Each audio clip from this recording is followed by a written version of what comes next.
Fala pessoal, tudo bem? Nesse vídeo eu gostaria de responder algumas dúvidas que o pessoal sempre pergunta aí para mim.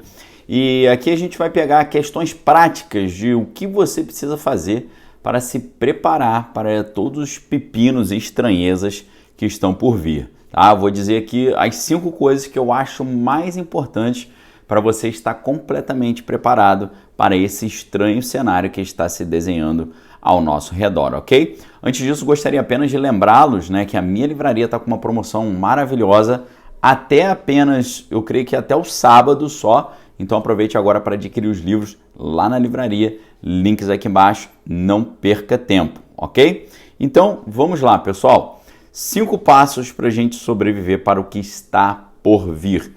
Primeira coisa de tudo, na minha singela e humilde opinião, o bom aproveitamento do tempo. Para mim, hoje, um dos maiores problemas que eu vejo é o tempo mal aproveitado. A pessoa perde um tempo enorme nas redes sociais, perde um tempo enorme conversando coisas que não edifica, perde um tempo enorme vendo filme, série o dia inteiro, e para mim isso aí é a maior questão problemática hoje. Por quê? Para você se preparar, é muito importante você ter um momento para refletir sobre a sua situação. Os gregos chamavam isso de skolé. O que é skolé? A palavra skolé em grego significa ócio. E a palavra skolé, que significa ócio, dá origem à palavra escola.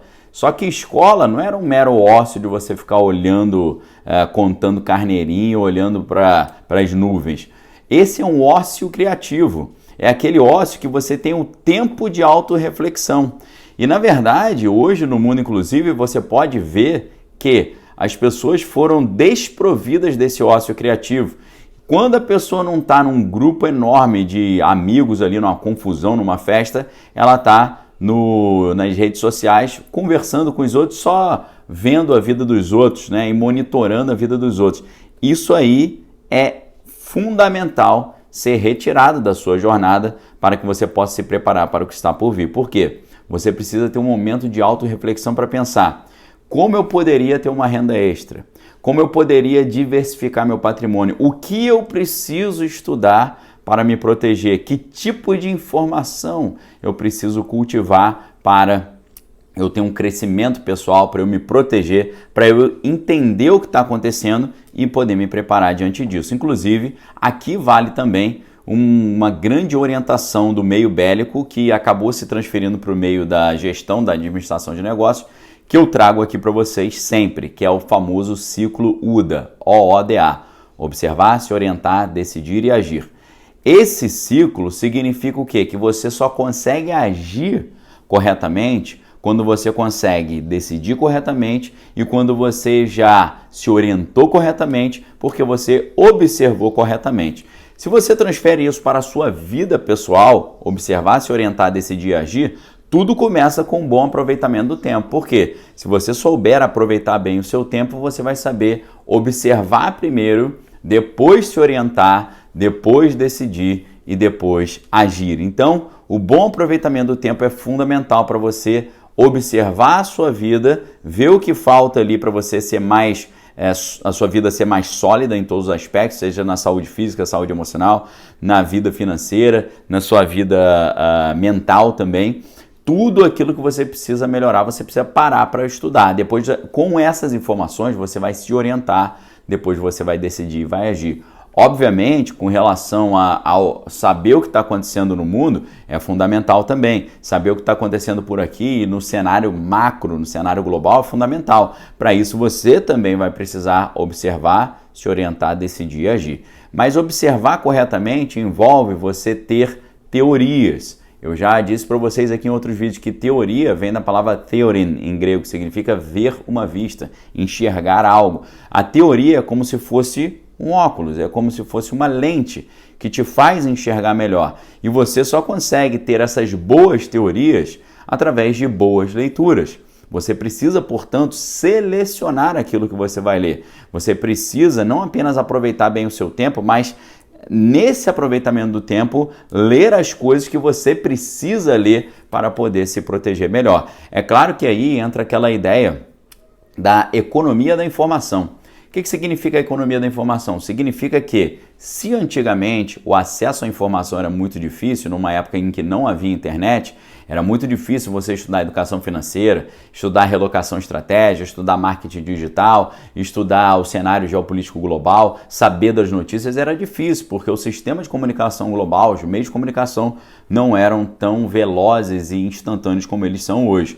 Então hoje o problema é o contrário, não é a dificuldade do acesso à informação e a escassez da informação. Hoje é um excesso de informação e aí a grande habilidade está em selecionar aquilo que merece e precisa ser estudado em cada caso. Então, primeiro passo, bom aproveitamento do tempo para você poder observar, se orientar, decidir, agir e aumentar a sua leitura e colocar uma leitura ali específica. E no meio dessa leitura, além de você entender melhor para onde que o mundo está caminhando, o cenário global, a macroeconomia, as novas tendências, para entender a questão da sociedade, a sociologia, estudar um pouco o homem, como é que o homem se comporta, a antropologia e ter a base toda filosófica por trás disso. Dentro desses universos todos de leitura que você pode ter, para mim, um dos temas mais importantes hoje, que não podem faltar de jeito nenhum, é a educação financeira, ok? Eu comecei a me dedicar mais diretamente à educação financeira no ano de 2017. Eu literalmente falei com Deus: Senhor, eu gostaria de não depender mais de patrão, eu gostaria de ter o meu próprio negócio, trabalhar do meu próprio jeito, na minha casa, fazendo o meu horário, viajar a hora que eu quiser, fazer o que eu quiser na hora que eu quiser.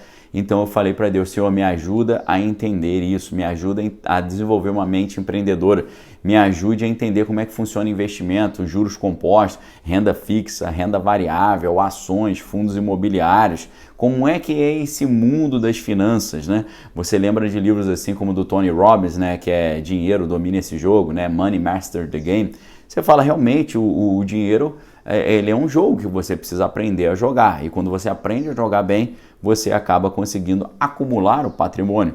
Você aprende muito também, não só com esse livro que eu citei do Tony Robbins, mas com o livro também do Robert Kiyosaki, né, do Pai Rico. Lembra daquela história, daquele livro?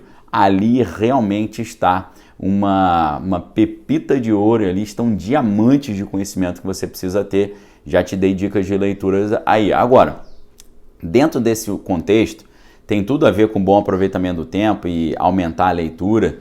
Tem a ver também, aí é o quarto passo, rever as suas amizades. Eu percebo que, por exemplo, quando eu era adolescente, eu comecei a namorar com minha esposa ainda bem adolescente. A gente começou a namorar com 16 anos, no ano de 1998. Mas já desde aquela época a gente queria casar. Então a gente queria se desenvolver profissionalmente, materialmente, estudar, se dedicar, ter uma vida séria, sem bobeira, sem perda de tempo, sem coisas fúteis. E eu percebi que naquela época a gente tinha alguns amigos, né, naquele contexto, e eu percebi que alguns amigos, na verdade a maioria dos amigos, não tinha essa mesma visão nossa. Ele não estava nem aí para casamento, não queria casar. E só para contextualizar, eu comecei a namorar com a minha esposa, a Bárbara, com 16 anos. Nós casamos com 23 anos, ok? Então a gente ficou um período ali de mais ou menos 6 anos namorando, mas um namoro que começa cedo ali com 16 anos, mas sempre levando a sério o estudo, o trabalho e tentando acumular o patrimônio, ter uma renda para a gente poder ter a nossa casa, o nosso lar e ter a nossa história, de criar a nossa história. E para isso eu vi que foi muito importante rever as amizades, repensar sobre as amizades, porque em geral a maioria das amizades, eu vou dizer que assim, chutando 90%, só vão te levar a você perder tempo, a você ficar ali fazendo bobeira, cultivando bobeira, pensando bobeira e falando bobeira. Nesse sentido, inclusive, me lembro até de um provérbio oriental antigo que diz assim, pessoas normais falam sobre outras pessoas. Pessoas boas falam sobre coisas e pessoas inteligentes conversam sobre ideias.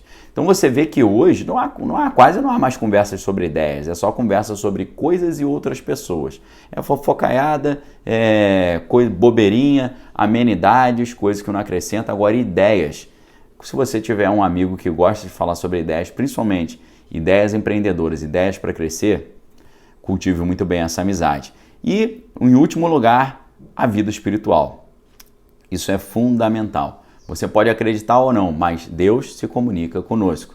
E Ele se comunica com todo mundo que quiser. Basta buscar, né? A Bíblia nos ensina: bater, abrir-se-vos-á, buscais e achareis, procurareis e encontrareis. E quando você busca, Deus te responde. Várias das coisas que eu tenho na minha vida hoje, inclusive o meu próprio casamento, foram feitos com base em oração, respostas de oração. A Bíblia nos ensina no Salmo 1 o seguinte: bem-aventurado é o homem que não anda segundo o conselho de ímpios, nem se detém no caminho dos pecadores e nem se assenta na roda dos escarnecedores. Antes ele tem o seu prazer na lei do Senhor e na sua lei ele medita de dia e de noite. Fazendo assim será como a árvore plantada junto a rio de águas, que dá fruto no tempo certo, cujas folhas não caem, e tudo que fizer prosperará.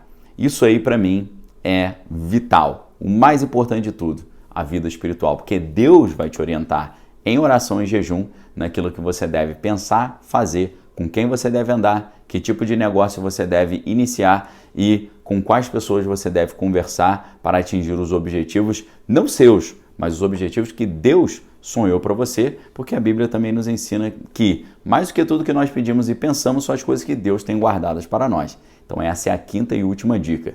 O que você achou disso aí? Qual dessas 5 dicas você achou a mais importante? A primeira, bom aproveitamento do tempo. Segundo, aumentar a leitura. Terceira, educação financeira. 4, rever as amizades. 5, desenvolver a vida espiritual. Qual dessas você acha mais importante? Para mim, a mais importante é a número 5. E você?